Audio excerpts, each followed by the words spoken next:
जहाँ पुरुषोक्त में ये कहा ब्राह्मणोस्य मुखमासीत, वहाँ ये भी तो कहा नाभ्या आसी दंत ऋक्षगुम शीश्रो देवो समवर्तत पद्भ्याम भूमृदसः श्रोत्रात् तथा लोकाम कल्पयन्।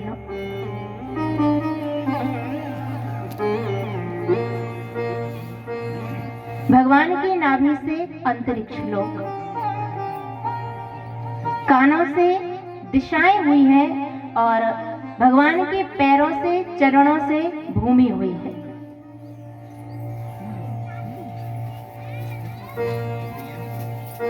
तो जिस चरण से भूमि हुई है उसी चरण से शूद्र की उत्पत्ति हुई है। इसका ये मतलब बिल्कुल भी नहीं है, लोग यह अर्थ बिल्कुल ना निकाले कि शूद्र का कोई महत्व नहीं है।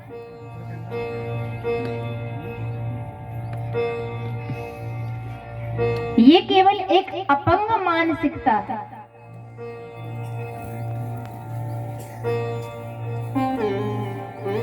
देखो, वर्ण का एक अर्थ रंग भी होता है।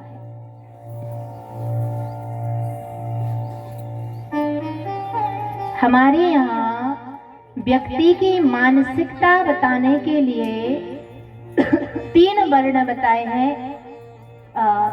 सतोगुण, सत्वगुण, रजोगुण, तमोगुण।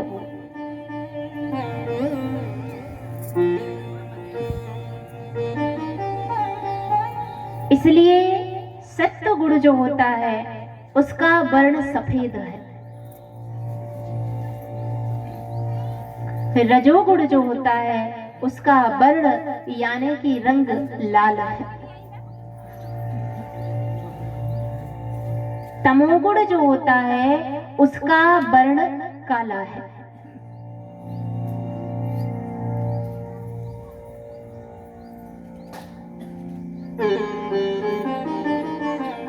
जिस समय यह समाज, यह देश दूसरे समुदाय से अपनी रक्षा कर रहा था, पशुओं के आक्रमण से अपनी रक्षा कर रहा था, दूसरे देश, दूसरे समुदाय जब इस जीव पर आक्रमण कर रहे थे,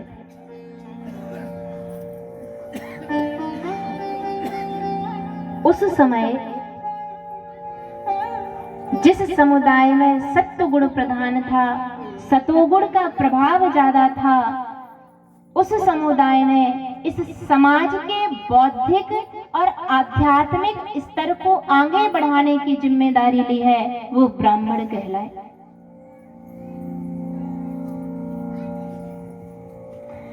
जिसमें रजोगुण प्रधान था, जो बली थे, जो लड़ने में कुशल थे, उन्होंने समाज की रक्षा की जिम्मेदारी ली, इसलिए वो क्षत्रिय कहलाए।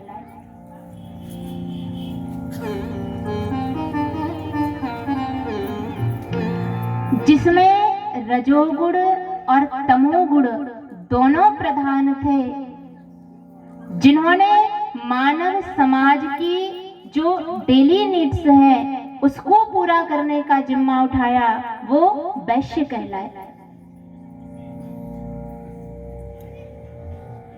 जो तमोगुण से प्रधान थे, उन्होंने इस समाज की सेवा करने का जिम्मा उठाया, वो शूद्र कहलाए। हर वर्ग ने, हर वर्ण ने इस समाज की उन्नति के लिए, इस देश की उन्नति के लिए अपना अपना जिम्मा उठाया, अपनी अपनी जिम्मेदारी ली। उस हिसाब से वर्ण की व्यवस्था की गई है।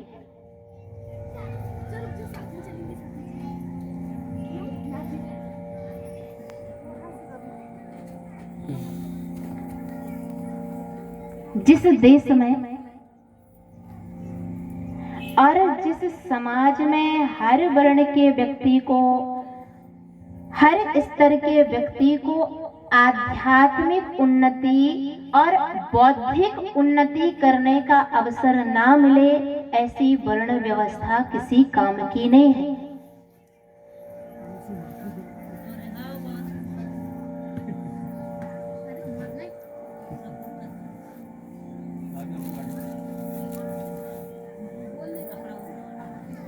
हम शूद्रों को कम समझते हैं, कुछ अस्वस्थ मानसिकता के लोग, जबकि ऐसा नहीं है। ये ब्राह्मण, क्षत्रिय, शूद्र, वैश्य हर देश में, हर कंट्री में है।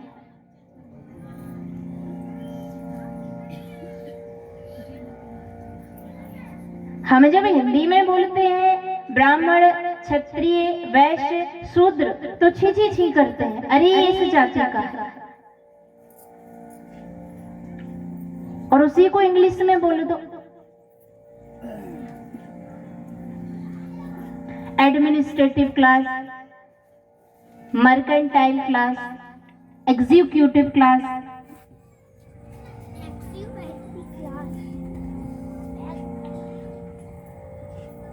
Administrative class, one who lives on charity, ब्राह्मण, जो दान पर ही टिके हैं या दान ही जिनकी आजीविका है, वह ब्राह्मण एडमिनिस्ट्रेटिव क्लास में आ गए। Mercantile class, one who lives on a profit,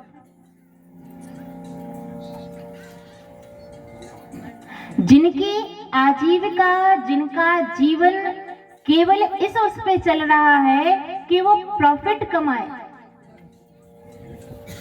वो क्षत्रिय हो गए। एग्जीक्यूटिव क्लास,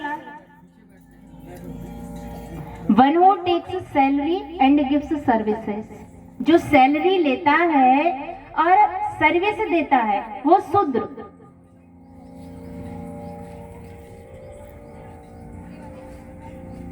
अब सैलरी लेकर के सर्विस तो एक सॉफ्टवेयर इंजीनियर भी देता है ना,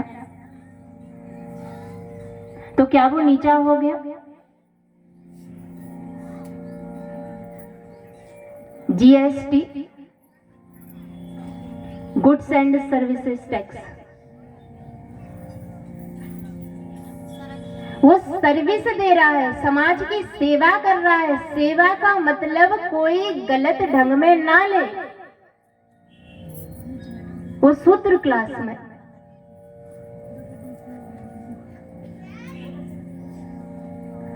और वन हू टेक्स टैक्सेस, जिसकी आजीविका टैक्स या हम कह सकते हैं कर पर टिकी हुई है, वे वैश्य।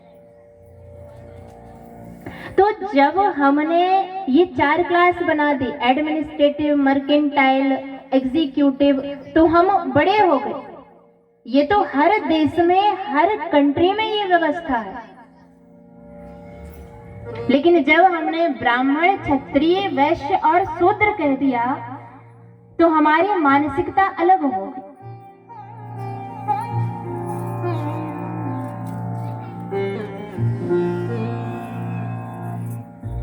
आपके शरीर में जितना महत्व आपके मुंह का है, उतना ही महत्व आपकी भुजाओं का भी है। जितना महत्व आपकी भुजाओं का है, उतना ही महत्व आपके शरीर में जो जांघ है उसका है, और उतना ही महत्व आपके चरणों का है, पैरों का है। क्या कोई ये कहेगा कि हाँ मेरे शरीर में से पैर काट दो, चरण हटा दो? नहीं ना। जब शरीर को स्वस्थ रखने के लिए और शारीरिक व्यवस्था बनाने के लिए ये सब चीजें जरूरी हैं, आप कोई एक अंग शरीर से काट नहीं सकते हो।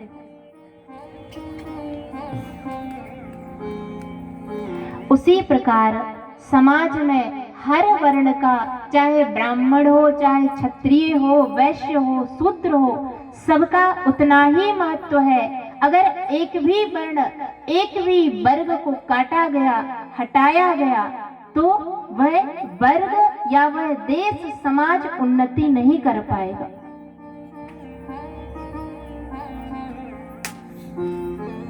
इसलिए जो वर्ण व्यवस्था के नाम पर जाति व्यवस्था मान रहे हैं, जाति के नाम पर लोगों को लड़ा रहे हैं, अपना उल्लू सीधा कर रहे हैं, उस जगह आप थोड़ी सी अपनी बुद्धि और अपनी मानसिक सोच भी लगाइए।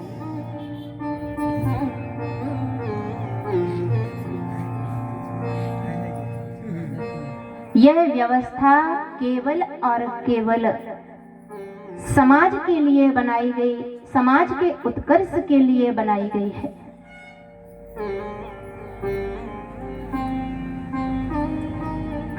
वर्ण धर्म का वर्णन और सदाचार का वर्णन करते हुए सप्तम स्कंद को विश्राम दिया है। बोलिए वृंदावन बिहारी लाल की जय हो। अष्टम स्कंद में